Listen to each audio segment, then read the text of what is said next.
You gotta freaking be kidding me. All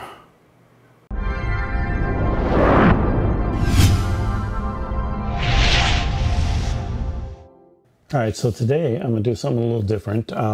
Most of the time when I'm sitting in front of the computer, I'm gonna do a tutorial on what to do with Lightroom or Photoshop. But today I want to talk a little bit about the business side of photography. Now, I've been a freelance photographer and making my entire living by photography since the 80s. And I've been teaching part-time at college level photography for over 20 years. So I have a little bit of experience on how things go. Now, back when I was shooting and I was doing a lot of stock images, stock photography, the photographer and the stock agency split the difference. They both made 50% on the profit. There were some agencies that took out, a little bit off the top for, maintenance and things that they talked about. But all in all, if you sold an image for $100, you got 50, and the agency got 50%. So through the years, that has changed quite a bit, and photography percentages have gone down drastically for the photographers. Now, back then, it was we did have to pay for film and shoot everything with film, but it wasn't. There was an expense. The major expense always was getting to the location where you were shooting. So that was always considered, and that's why you got 50%. And although we don't have the film costs nowadays, you still have a very high cost in cameras. You have to buy new camera bodies every other year to keep up with technology, to keep competitive with everybody. So there is a cost that's sort of offset all that film that we used to shoot. And the cost of getting to places is still exactly the same. Now, recently, I'm in a number of stock agencies, and mainly I do a lot of video now as opposed to photography. I gave up photography a while back, once that, when they started selling images for 50 cents and you would make a quarter on it, there was no value in that for me. And even with a numbers game, I had tens of thousands of images in stock agencies. And so there were a lot of, Tony Stone was one stock agency, a lot of big stock agencies. And like I said, you used to be able to submit stuff on your own. You used to make pretty decent money in stock photography. We wrote an article and got the cover on a Ranger Rick magazine one month. I think we got a $2,500 check for that. So there was a time when you could make decent money just doing stock photography. Now, half of my income has always been commercial photography. The other half stock photography, wildlife, nature, specializing in insect macro photography. But recently, I just got a notice from Shutterstock, and that's what I'm going to talk about a little bit today, is how Shutterstock is going to affect you as a stock photographer. And it's going to be more drastic than you could ever imagine, in all honesty.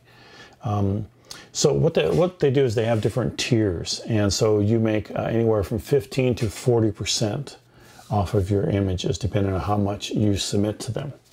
And while that was okay, I had no problem with that.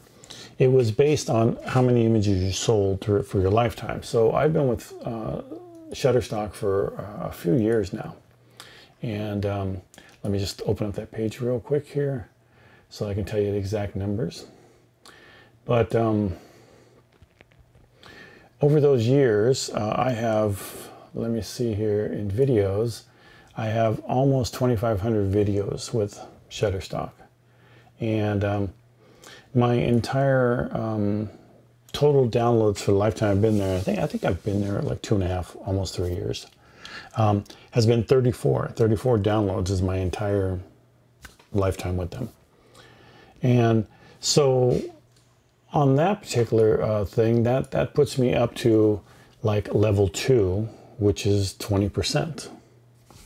And then, in order to make the 40%, I have to have over 25,000 sales, not dollars, but these are actual, somebody bought the video.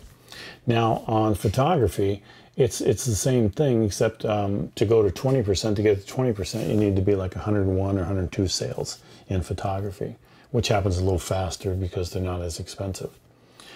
So recently we just got a letter, all of the contributors got a letter from the president of Shutterstock, Paul Brennan, and a VP Content Operations. I'm sorry, not the president. And so they have a new way that they're establishing how they're going to pay out to stock photographers. And what that is that they have these breakdowns now, but these breakdowns all start over every year. So even if you're a top producer for them, you start back at 15%. It used to be before, you get to 20%, then you get to 30, you don't go backwards. Now every year you start all over at 15%. And if you look at the numbers are astronomical. In photos, images, level 1 at 15% is up to 100 images that you have to sell. 101 to 250 is 20%. That's when you're in that range. 251 to 500 is 25%. 500 to 2,500 sales, you have 30%. And at 501 to 25,000, you have 35%. Once you get over 25,000 sales, you get 40%. Now, how long that's going to take you, some of us will never see that. We're never going to ever see that. And I'm talking about photos right now.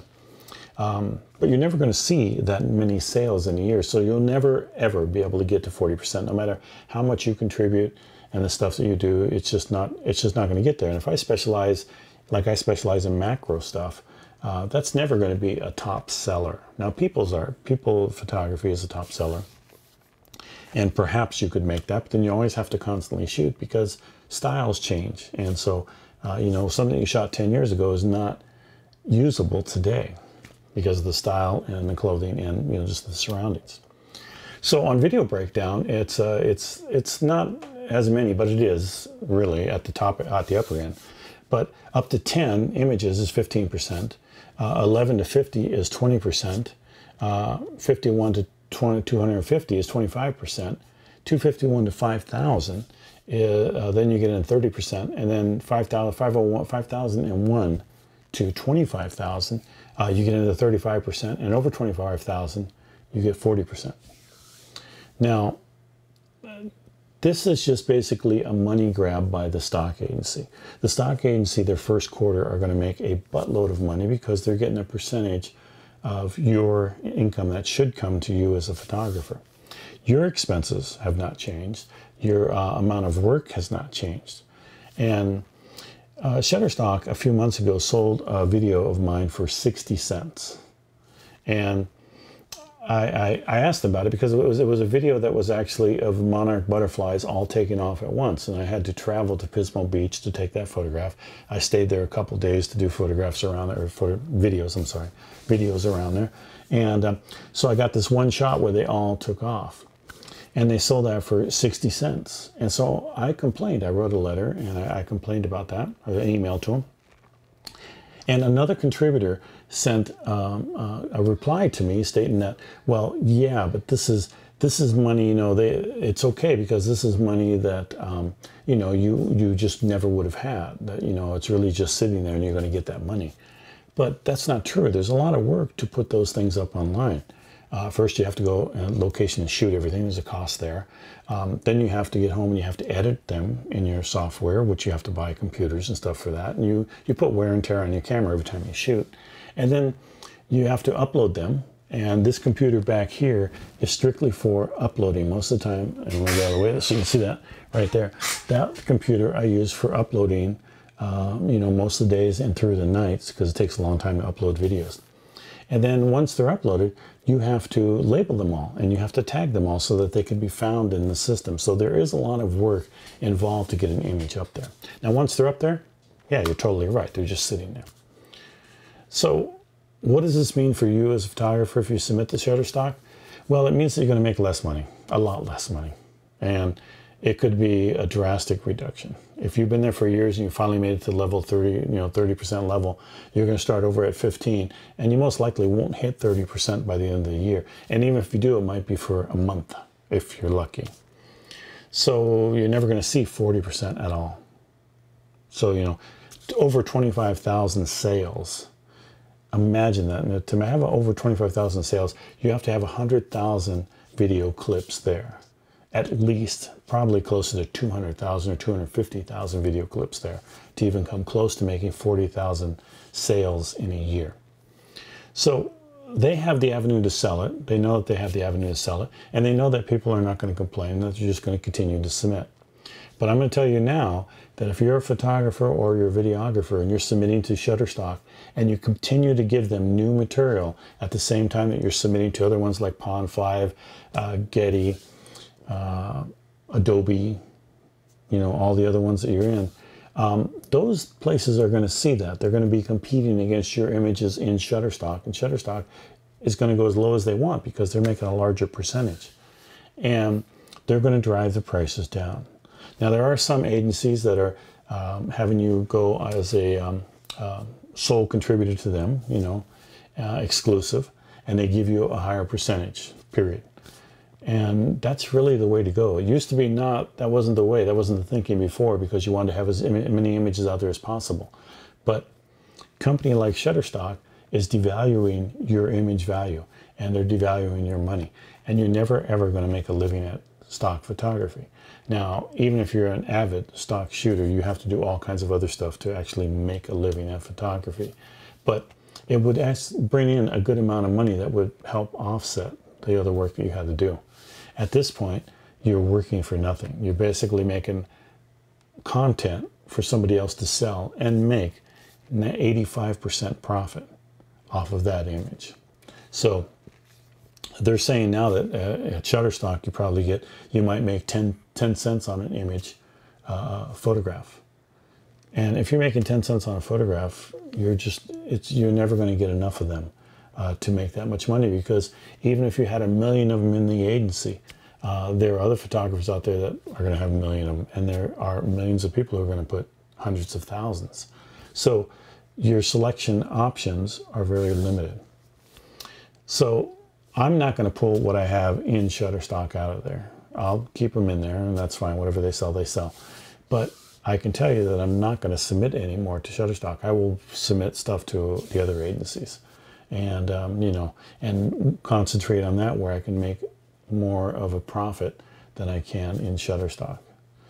So that's my rant. I mean, I'm going to do more videos on the business of photography so that you can really understand how much you can make or cannot make in certain aspects of it. And, you know, maybe that'll help you out. And if you like that, please do subscribe. Hit that subscribe button so you can come along. And I'll give you, maybe next week, I'll do another update on stock photography, on how you can maximize your stock photography and videography, and maybe make, you know, at least a little bit of extra money to come in to help out with paying the bills. Anyway, that's my rant this week. Hopefully you learned something from it about the stock agency business, and please do come back, and thank you for watching right now. Take care.